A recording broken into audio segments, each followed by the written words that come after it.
my friends on Facebook. Today I will read a book, Dhammapada storybooks.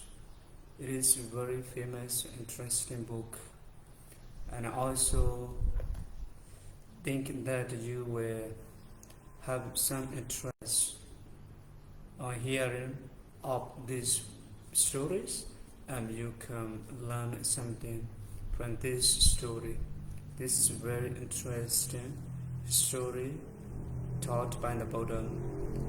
Most of the scholars in the world also have great interest in this book. This book is very, very profound to get wide knowledge of the Buddha's teaching. So I will read two stories today.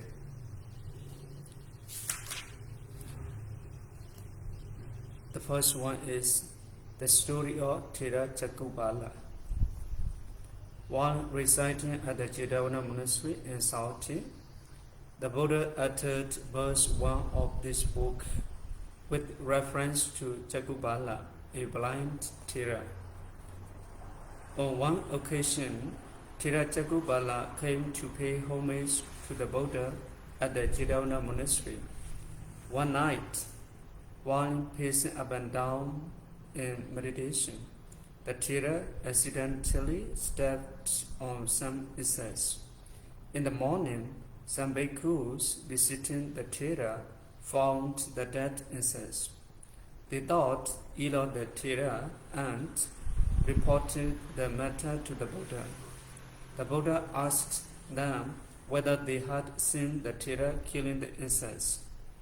When they answered in the negative, the Buddha said, "Just as you had not seen him killing, so also he had not seen those living insects.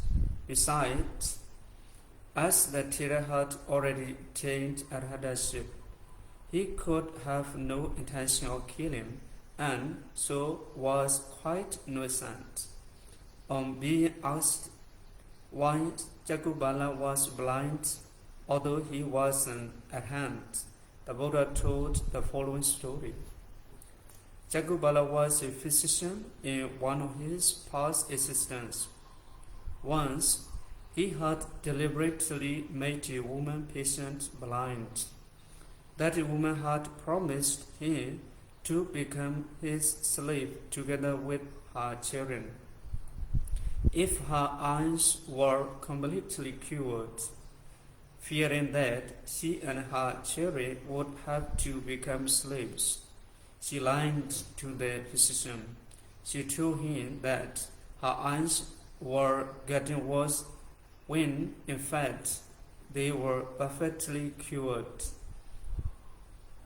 The physician knew she was deceiving him, so in revenge, he gave her another ointment, which made her totally blind.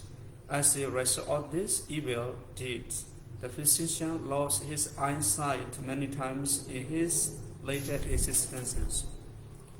Then the Buddha spoke in verse as follows. All mental phenomena have mind as their forerunner. They have mind as their chief. They are mind-made.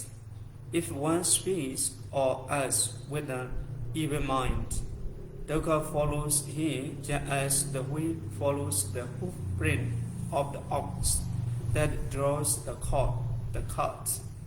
At the end of the discourse, the 3,000 bhikkhus attained arhataship together with analytical insight. That's all. This is the story of the Cakkupala Thera. I hope you have some idea or concept from this story. Another story, or second story, is the story of Matthakundali. While residing at the Jedavana monastery in Saudi, the Buddha uttered verse 2 of this book with reference to the Matthakundali, a young Brahmin. Matthakundali was a young Brahmin whose father, Adinabhavaga, was very stingy and never gave anything in charity. Even the gold ornaments for his only son were made by himself to save payment for workmanship. When his son fell ill, no physician was consulted until it was too late. When he realized that his son was dying, he had the youth carried outside onto the veranda so that people coming to his house would not see his possessions. On that morning, the Buddha, rising early from his deep meditation or compassion, saw in his net of the knowledge Matthakundali lying on the veranda. So, when entering shouting for alms food with his disciples, the Buddha stood near the door of the Brahmin Adinabhavaga. The Buddha sent forth a ray of light to attract the attention of the youth, who was facing the interior of the house. The youth saw the Buddha, and as he was very weak, he could only profess his faith mentally, but that was enough. When he passed away with his heart in devotion to the Buddha, he was reborn in the Taoist celestial world. From his celestial bed, the young Matthakundali, seeing his father mourning over him at the cemetery, appeared to the old man in the likeness of his old self. He told his father about his rebirth in the Taoist world, and also urged him to approach and to invite the Buddha to a meal. At the house of Adinabhavaga, the question of whether one could or could not be reborn in a celestial world simply by mentally professing profound faith in the Buddha, without giving in charity or observing the moral precepts, was brought it. So, the Buddha willed that Matthakundali should appear in person. Matthakundali soon appeared fully decked with the celestial ornaments and told them about his rebirth in the Taoist world. Then,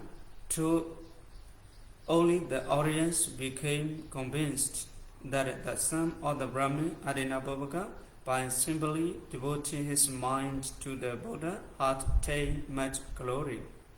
Then the Buddha spoke in verse as follows: all mental phenomena have mind as their forerunner. They have mind as their chief. They are mind-made. If one speaks or acts with a pure mind, happiness follows him like a shadow that never leaves him.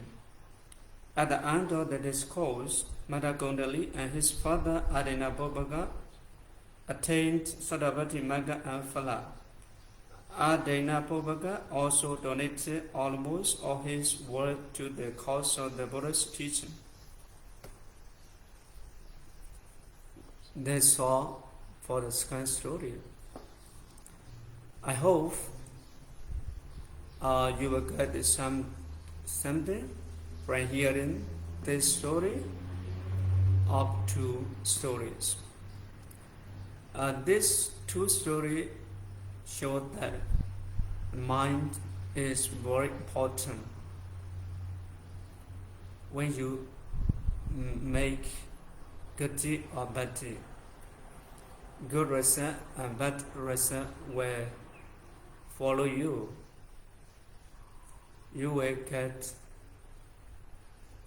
what you do, or you must pay for it, good or bad. So everybody should have good intention or good will, good mind when you speak, when you act, when you behave. with good intention. It is very important for everybody to have a good will or good intention, good mind.